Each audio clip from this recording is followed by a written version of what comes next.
রাজ্য জুড়ে 3 দিনের ট্রাক ধর্মঘট। পুজোর মুখে সমস্যায় পড়তে পারেন অনেকেই। আজ থেকে শুরু হয়েছে সেই ট্রাক ধর্মঘট। Federation of West Bengal truck operators অ্যাসোসিয়েশনের ডাকে সারা রাজ্য জুড়েই শুরু ট্রাক ধর্মঘট। 11ই সেপ্টেম্বর বুধবার হঠাৎ ঘাটাল পাঁশকুড়া রাজ্য সড়কের ওপর রাস্তার ওপর একদিকেই হঠাৎ সারি সারি দাঁড়িয়ে যায় একাধিক ট্রাক। লাগাতার 3 দিন চলবে এই ট্রাক ধর্মঘট। জানা যায় 7 দফার দাবি নিয়ে এই ট্রাক ধর্মঘট শুরু করেছে federation of West Bengal truck operator association. তবে ঘটনার খবর পাওয়ার পরেই দাসপুর পুলিশের তরফে কলোরা থেকে সেই ধর্মঘটকে হটিয়ে দেওয়া হয়েছে। তবে দাসপুর থেকে সেই ধর্মঘট উঠে গেলেও হয়তো সারা রাজ্যে এখনও পর্যন্ত চলছে সেই ধর্মঘট, বা আগামী 3 দিন ধরেই চলবে ধর্মঘট। আর এই 3 দিনের জন্যই সমস্যায় পড়তে পারেন পুজোর আগে। আমদানি ও রপ্তানির ক্ষেত্রে ব্যাপক প্রভাব পড়তে চলেছে সমগ্র রাজ্য তথা দেশ জুড়ে। এই ধর্মঘটকে কেন্দ্র করে আপনাদের কি মতামত অবশ্যই জানান আমাদের কমেন্ট বক্সে। প্রতিনিয়ত বিভিন্ন ধরনের খবর ও বিনোদনমূলক আপডেট পাওয়ার জন্য আমাদের মেদিনীপুর 24x7 ডিজিটাল পেজটিকে ফলো করুন। মালদা যাব। মালদা যাবেন? কোথা দিয়ে? আমি আরামবাগ হয়ে বর্ধমান হয়ে যাব। এদিক দিয়ে কোথা দিয়ে আসছেন? আমি উড়িষ্যা থেকে আসছি। উড়িষ্যা থেকে মালদা যাবেন। কি আছে গাড়িতে? এয়ারবেস্টার আছে। এই যে ট্রাক ইউনিয়নের যে আজকে ধর্মঘট 3 দিন, জানেন? না, আমি জানি না, বলতে আমি উড়িষ্যায় চাকরি ছিলাম। আপনাদেরই তো ট্রাকের সংগঠন। আমি জানি না, তো উড়িষ্যায় ছিলাম, ওই দিনে চলে আসছি। কিন্তু এখন তো আটকে দিয়েছে, কি করবেন? জানি থাকবো, এবার কি আছে।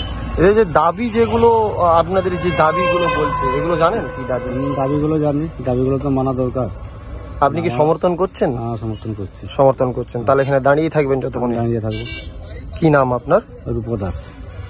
রূপক দাস? রূপক দাস। বাড়ি? বাড়ি কামারপুকুর, রাঙামাটি।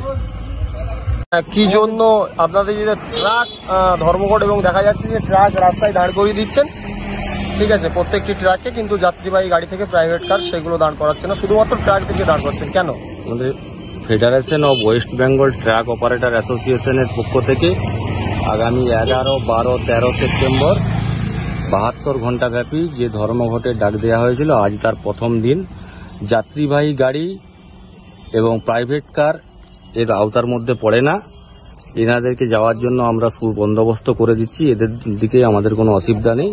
শুধুমাত্র পণ্যবাহী গাড়ি, যারা মাল পরিবহন করে, সেরকম ট্রাক বা মিনি ট্রাক, সেইগুলোর উপরে আমাদের অবরোধ চলছে আগামী 72 ঘন্টা। আমাদের সরকারের কাছে 7 দফা দাবি রয়েছে। সেই 7 দফা দাবিকে সামনে রেখে আমাদের বন্ধ। 7 দফা দাবির সময়ের মধ্যে সারা রাজ্য জুড়ে যে ওভারলোডিং, সেই ওভারলোডিং বন্ধ করতে হবে।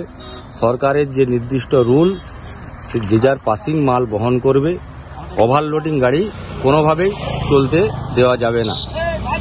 দ্বিতীয়, পরিবহন ক্ষেত্রে এই পণ্যবাহী গাড়ির উপর পুলিশ, ডাকপার্টি, সিভিক ভলেন্টিয়ার, এনাদের যে অত্যাচার, সেই অত্যাচার অবিলম্বে বন্ধ করতে হবে।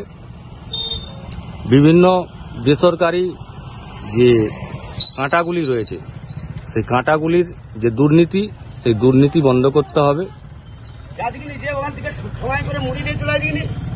এইগুলোই আপনাদের মূল। রাস্তায় চলতে গিয়ে যে বিএলআরও, বালি গাড়ি এবং স্টোনচিপ গাড়ির উপর যে বিএলআরওর অত্যাচার, সেই বিএলআরওর অত্যাচার বন্ধ করতে হবে।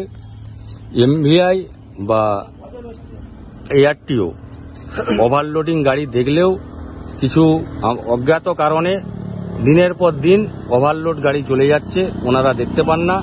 সেই সরকারি নিয়ম অনুযায়ী যে পাসিং রয়েছে, সেই পাসিং মাল যাতে বহন করে, ওনাদেরকে সেটা সুনিশ্চিত করতে হবে।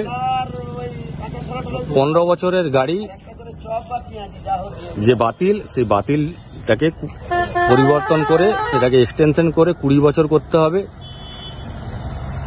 ট্রাফিক সার্জেন্টরা যত্রতত্র রানিং গাড়ি, রাস্তার ধারে গাড়ি দাঁড়িয়ে থাকা অবস্থায় যত্রতত্র যে কেস দিয়ে দিচ্ছে, সেই কেসটাকে কেস দেওয়া বন্ধ করতে হবে। অবশ্যই তার যদি কোনো সুনির্দিষ্ট ভুল থাকে, সেইটার জন্য কেস দিক, কিন্তু যত্রতত্র অনিচ্ছাকৃত সত্ত্বেও যে কেস, সেগুলোকে বন্ধ করতে হবে।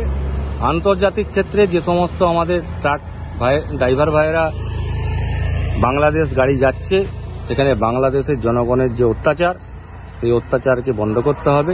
এই সমস্ত দাবির সমূহ আপনাদের নিয়ে আমাদের 3 দিনের? অবরোধ। আপনার নাম? আমার নাম তাপস দাস, আপনি কি দায়িত্বে আছেন? দাসপুর ট্রাক ওনার অ্যাসোসিয়েশনের সাধারণ সদস্য।